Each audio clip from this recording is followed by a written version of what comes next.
Hello viewers, আসসালামু আলাইকুম। Welcome back to my channel how to cook fast. আজ খুবই সহজ একটা রেসিপি আপনাদের সাথে শেয়ার করব। এই রেসিপিটা বাচ্চাদের টিফিনে বা সকালের নাস্তায় কম সময়ে বানিয়ে নেওয়া যাবে। আমার আজকের রেসিপি চিনি পরোটা। আমার ভিডিও ভালো লাগলে প্লিজ আমার চ্যানেল সাবস্ক্রাইব করবেন।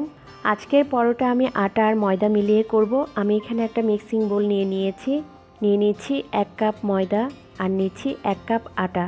এখানে আমি সাদা আটা নিয়েছি, আপনারা যদি লাল আটা পছন্দ করেন তাহলে লাল আটা দিয়েও করা যাবে। দিয়ে দিচ্ছি স্বাদ মতো লবণ। এখানে আমি আধা চা চামচ লবণ দিয়েছি। লবণ দিয়ে আটা ময়দার সঙ্গে খুব ভালোভাবে মিশিয়ে নিতে হবে। লবণ মিশানো হয়ে গেছে, এখন দিয়ে দিব তেল। এখানে আমি 1 টেবিল চামচ তেল দিয়ে দিচ্ছি। তেল দিয়ে আটা ময়দা আবারও খুব ভালোভাবে মাখিয়ে নিতে হবে। এভাবে একটু ডলে ডলে মাখাতে হবে। তেল যখন ভালোভাবে মাখানো হয়ে যাবে তখন দেখা যাবে ময়দার কালারটা চেঞ্জ হয়ে যাবে আর ময়দাগুলো একটু দানা দানা হয়ে আসবে। তেল দিয়ে ময়দা খুব ভালোভাবে মাখিয়ে নিয়েছি। এখন আমি অল্প অল্প পানি দিয়ে ময়দার ডো করে নেব। ময়দার ডো করার জন্য এখানে আমি হালকা গরম পানি নিয়েছি। পানি খুব বেশি গরম হবে না, হাত দিয়ে ধরা যাবে সেই পরিমাণ গরম পানি নিতে হবে। এখন অল্প অল্প পানি দিয়ে আমি ডোটা করে নিচ্ছি। আর পানি কিন্তু এখানে একবারে দিয়ে দেওয়া যাবে না, অল্প অল্প পানি দিয়ে ডোটা করতে হবে। আবার একটু পানি দিচ্ছি। এইভাবে আমি অল্প অল্প পানি দিয়ে ডোটা করে নেব। ময়দার ডো করা হয়ে গেছে। আমি এখানে 1 কাপ পানি নিয়েছিলাম, সবটুকু পানি লাগেনি। এখন আমি ময়দার ডো খুব ভালোভাবে মাখিয়ে নেব। 5 থেকে 6 মিনিট মাখিয়ে নিতে হবে। ময়দার ডোটা মাখানো হয়ে গেছে, দেখেন সফট একটা ডো হয়েছে।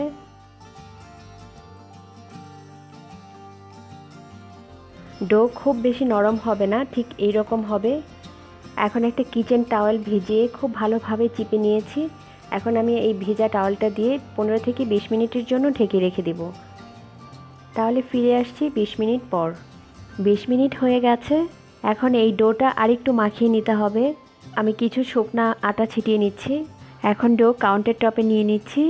এখন কাউন্টার টপে রেখে আবারও খুব ভালোভাবে একটু মাখিয়ে নিব। পরোটা বানানোর জন্য এখানে নিয়েছি শুকনা আটা, লাগবে ঘি আর নিয়েছি চিনি। এখন ডোটা আমি আরেকটু মাখিয়ে নিচ্ছি। এখন আমি ছোট ছোট ভাগ করে নিচ্ছি পরোটা বানানোর জন্য। ডো আমি 6 ভাগ করে নিয়েছি। আমার এখানে 6টা পরোটা হবে। আপনারা দেখে নিশ্চয়ই বুঝতে পারছেন যে আমি কতটুকু পরিমাণ নিয়েছি। এখন আমি একটা রুটি বেলে নিচ্ছি। আমি একটা পাতলা রুটি বেলে নিয়েছি। আমি একটু দেখিয়ে দিচ্ছি, খুব বেশি ভারী হবে না, একটু পাতলা হবে। এখন আমি অল্প করে ঘি দিয়ে দিচ্ছি। আপনারা যদি ঘি দিতে না চান তাহলে আপনারা তেল দিয়েও করতে পারেন, কিন্তু এই পরোটাটা ঘি দিলে বেশি ভালো লাগে। ঘি দিয়ে হাত দিয়ে একটু মিশিয়ে নিচ্ছি। এখন শুকনো আটা দিয়ে দিচ্ছি। আমি যেহেতু চিনি পরোটা বানাবো, এখন আমি চিনি দিয়ে দিচ্ছি। চিনির পরিমাণটা আসলে যে যতটুকু খেতে চান সেই পরিমাণ দিয়ে নেবেন। আমি এখানে 1 চা চামচ দিয়েছি। এখন আমি পরোটার ভাঁজ দিয়ে নিচ্ছি। আমরা যেভাবে চারকোনা পরোটা করি ঠিক সেভাবেই ভাঁজ দিয়ে নিতে হবে। আমার পরোটার ভাঁজ দেয়া হয়ে গেছে। এইভাবে আমি সবগুলো করে নিচ্ছি। আমি এখানে সবগুলো পরোটার ভাঁজ দিয়ে নিয়েছি। এখন আমি একটা একটা করে পরোটা বেলে নিচ্ছি। পরোটাগুলো আমি এখানে খুব বেশি মোটা করব না, পাতলা পরোটা বানাবো। আমার পরোটা বেলা হয়ে গেছে। আমি একটু দেখিয়ে দিচ্ছি যে কতটুকু ভারী হয়েছে। খুব বেশি মোটা না, আবার পাতলাও না। এখন আমি পরোটা ভেজে নেব। পরোটা ভাজার জন্য চুলায় একটা তাওয়া গরম করে নিয়েছি। আমি সামান্য একটু ঘি ছড়িয়ে দিচ্ছি। আমি আগেই বলেছি যে আমি এই পরোটাগুলো ঘি দিয়ে করব। আপনারা যদি ঘি দিতে না চান তাহলে আপনারা তেল দিয়েও করতে পারেন। আমি একটা পরোটা দিয়ে দিয়েছি। একটু সময় অপেক্ষা করছি, পরোটার একটা পাশ হয়ে গেলে আমি উল্টে দিব। আমি পরোটাটা উল্টিয়ে দিয়েছি। এখন দিয়ে দিচ্ছি 1 চা চামচ ঘি। দেখেন পরোটাটা কত সুন্দরভাবে ফুলে উঠছে। পরোটাতে দেখেন কত সুন্দর একটা কালার চলে এসেছে। আমি সাইডগুলো একটু চেপে চেপে দিচ্ছি যেন সাইডগুলো সুন্দরভাবে ভাজা হয়। আর এই সময় কিন্তু চুলার আঁচটা মিডিয়াম থেকেও কম থাকবে। এভাবে একটু চেপে চেপে দিতে হবে সাইডগুলো। পরোটাতে দেখেন সুন্দর একটা ব্রাউন কালার এসেছে।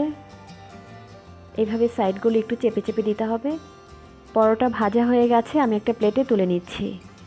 এইভাবে আমি বাকি পরোটাগুলো ভেজে নিব। সবগুলো পরোটা ভাজা হয়ে গেছে, আমি এখন টিফিনের জন্য রেডি করছি। ব্যাস, সাথে একটা কলা হলেই হয়ে যাবে।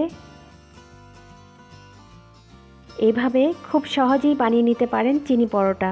আমার আজকের ভিডিও ভালো লাগলে লাইক ও কমেন্ট করবেন, আর আমার ভিডিওগুলো আপনাদের ফ্রেন্ডস অ্যান্ড ফ্যামিলির সাথে শেয়ার করবেন। রেসিপি রিলেটেড কোনো প্রশ্ন থাকলে কমেন্ট সেকশনে আপনার মতামত জানাতে পারেন। আর বরাবরের মতো আমার ইউটিউব চ্যানেল সাবস্ক্রাইব করার অনুরোধ রইল। সবাই ভালো থাকবেন। ভিডিওটি দেখার জন্য সবাইকে ধন্যবাদ। আল্লাহ হাফিজ।